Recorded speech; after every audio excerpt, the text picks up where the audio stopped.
নমস্কার বন্ধুরা, কেমন আছেন? আজকে কোনো ব্লগ ভিডিও নয়, আজকে আপনাদের সাথে আমি শেয়ার করব আমার রান্নার কিছু রেসিপি নিয়ে। আজকে রান্না করব লোটে মাছের কোপ্তা আর কাঁকড়ার কারি। এমনিতে লোটে মাছ আমার ভীষণ প্রিয়।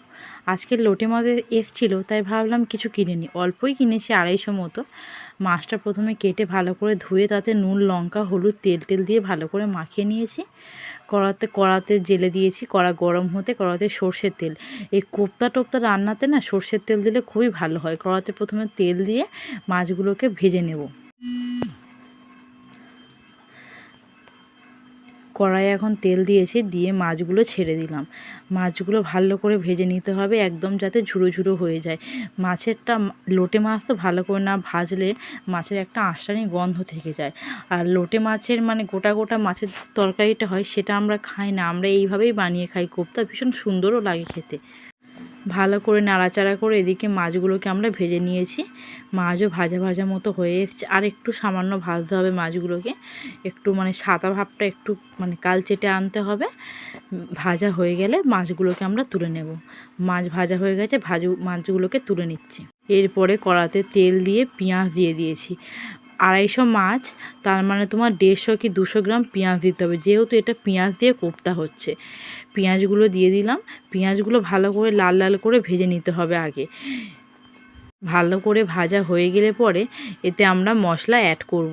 প্রথমে পেঁয়াজগুলোকে দিয়ে ভালো করে আমি নেড়ে চেড়ে নিচ্ছি। দেখুন, ভালো করে এগুলোকে নেড়ে চেড়ে নিতে হবে। আমি বাপের বাড়ি থাকাকালীন এইরকম খেতাম না, অন্য এক রকমের ঝুড়ো করে খেতাম, সেটা একটা অন্য দিনে আপনাদের সাথে শেয়ার করব। কিন্তু এখানে আসার পর এইভাবে কোপ্তা একদিন বানিয়ে খেয়েছিলাম, মানে আমাকে বানিয়ে দিয়ে দিয়েছিল, খুব টেস্টি লেগেছিলো। তারপর থেকে আমি যতবারই নিহিরে মাছ কিনি এইভাবেই রান্না করি। আমাদের এখানে লোটে মাছটাকে নিহিরে মাছ বলে। পেঁয়াজটা একটু লাল লাল হয়ে যেতে এতে আমি টমেটো অ্যাড করলাম। টমেটো, আদা, রসুন বাটা এগুলোকে দিয়ে ভালো করে ফের এগুলোকে নাড়াচাড়া করে একটু লাল করতে হবে। আজকের এমনিতেও সময় পাইনি মানে ব্লগ ভিডিও বানানোর জন্য, তাই ভাবলাম আপনাদের সাথে ছোট্ট একটা ভিডিও রান্না শেয়ার করি। এগুলোকে নেড়ে চেড়ে নিলাম। ওয়েদার খারাপের জন্য মেয়েটার একটু সর্দি, তো তাই ওকে নিয়ে একটু ব্যস্ত আছি।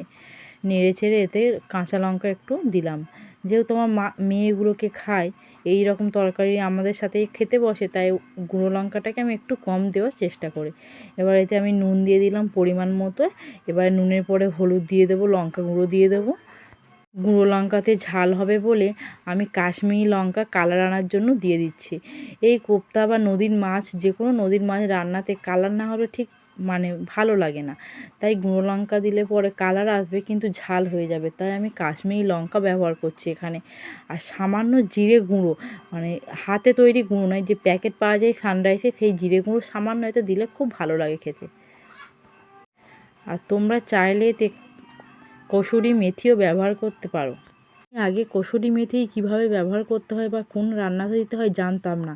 আমাদের এখানে রান্না মানে ঠাকুর আছে একজন, তিনি একদিন বলেছিলেন যে মাছের ঝালেতে কসুরি মেথি দিলে খুব সুন্দর একটা ফ্লেভার আসে বা সেন্ট একটা আসে।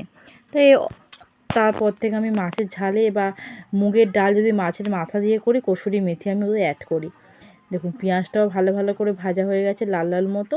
এতে এবার মাছটা যে ভেজে রেখেছিলাম যে মাছটা, সেটা এবার তুলে দেবো। এতে তুলে হালকা নাড়াচাড়া করে সামান্য জল দিয়ে চাপা দিয়ে দেবো। বেশি জলও এতে আমি দেবো না, সামান্য জল দেব। জল দিয়ে মানে যেহেতু এটা কোপ্তা, তো জল টল দিলে বেশি ভালো লাগবে না, সামান্য জল দিয়ে হালকা চাপা দিয়ে দেবো। ফুটে গেলেই নামিয়ে নেব ওটাকে।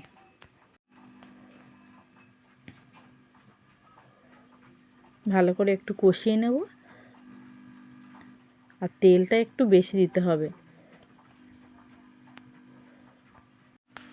হালকা জলও আমি ঢেলে দিয়েছি, দিয়ে এটা হালকা করে চাপা দিয়ে হালকা আঁচ কমিয়ে দিয়ে কিছুক্ষণ পরে নামিয়ে নেব।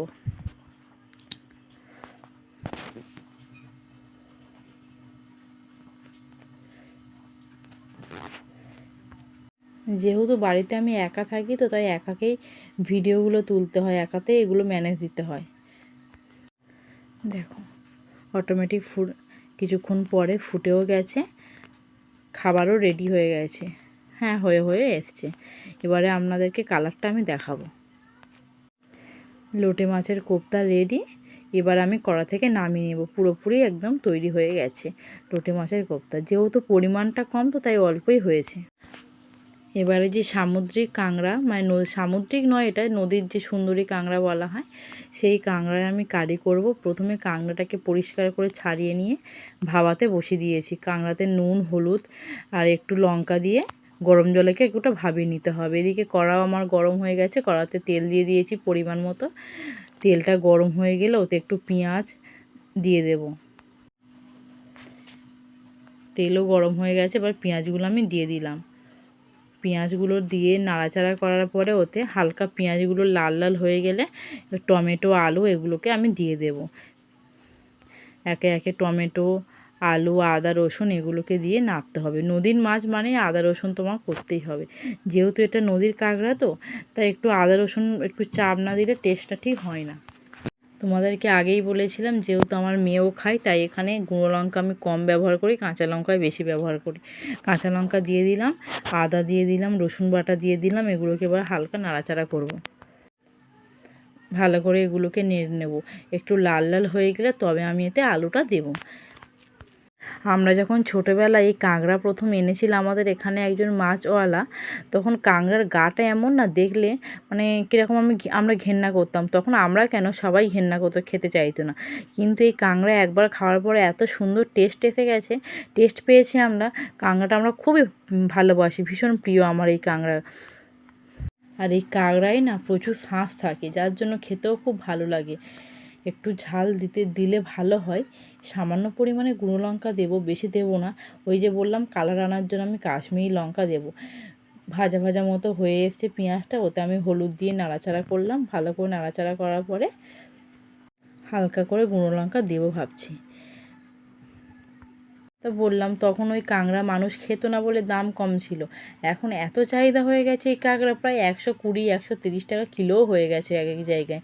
আমাদের এখানে তো যতবার আসে, ছোটো কি বড়ো কি সবই একই দাম, 100 টাকা করে কাঁকড়া। এবার আলু দিয়ে দিয়েছি, আলুটা ভাজা ভাজা মতো হয়ে যাক, ভালো করে ভাজি আলুটা। যেহেতু এতে আমি জলটা দেওয়া খুব পছন্দ করি না এরকম ঝাল বা কারিতে, মানে কষে ভালো করে নিই, কষে জিনিসটাকে সিদ্ধ করে নিই। জল হালকা দিয়ে হালকা ফুললে আমি নামিয়ে নিই। জানি না আমার ভিডিওগুলো আপনাদের কেমন লাগবে। ভালো লাগলে অবশ্যই আমার ভিডিওকে লাইক করবেন, সাবস্ক্রাইব করবেন আমার চ্যানেলটাকে। এরকম তো কোনো দিন আমি এরকম কথা বলি না, তাই একটু নার্ভাস ফিল লাগে, কিন্তু অভ্যেস হয়ে যাবে পরে আস্তে আস্তে সেটা। বললাম কাশ্মীরি লঙ্কা দিয়ে দেবো, প্যাকেটে যেটুকু ছিল সেটুকু ভালো করে দিয়ে দিয়েছি। দিয়ে ভালো করে এটা নাড়াচাড়া করলে কালারটা খুব সুন্দর আসে। ভালো করে এটা নাড়াচাড়া করে নেব। রান্নাটা ট্রাই করতে পারেন আপনারা, খুব সুন্দর, খারাপ লাগবে না, ভালো লাগবে। আমার তো খুব সুন্দর লাগে এরকম। আমিও প্রথম এই রান্নাগুলো জানতাম না, আমিও শিখেছি। আমার যা আছে খুব সুন্দর রান্না করতে পারে, সেই আমাকে সব শিখিয়ে দিয়েছিল। দেখুন সেই ভাবানো কাঁকড়াগুলো তুলে দিয়েছি। এবারে সেই কাঁকড়াগুলো দিয়ে ভালো করে নাড়াচাড়া করে হালকা জল দিয়ে আমি এটা চাপা দিয়ে রেখে দেব। ভালো লাগলে অবশ্যই লাইক সাবস্ক্রাইব করবেন। দেখা হবে পরের ভিডিওতে। টাটা। নেড়েচেড়ে এবার জল দিয়ে নামিয়ে নেব।